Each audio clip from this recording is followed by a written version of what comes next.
எனக்கு பிரியமானவர்களே, அந்தந்த காலத்துல கனியை தந்து உதிராத மரத்தை போல இருப்பான், செய்வதெல்லாம் வாய்க்கும் என்ற வார்த்தையின்படியே கர்த்தர் பாருங்க எல்லா நன்மையான காரியங்களையும் ஒன்று விடாமல் அது நமக்கு தந்தருளுகிறார். ஒரு நன்மையும் குறைவு படுவது இல்லை.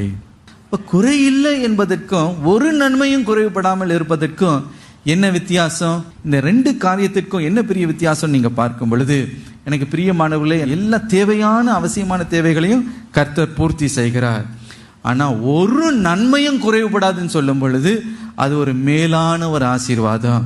அப்படி என்றால் என்னென்ன நன்மைகளை கர்த்தர் உங்களுக்காக இந்த பூமியில நீங்க பெற்று அனுபவிக்க வேண்டும் என்று ஏற்கனவே அவர் நல்லவராய் உங்களுக்காக ஆயத்தமாக்கி வைத்திருக்கிறவைகளை நீங்கள் பெற்றுக்கொள்வது. ஹல்லேலூயா.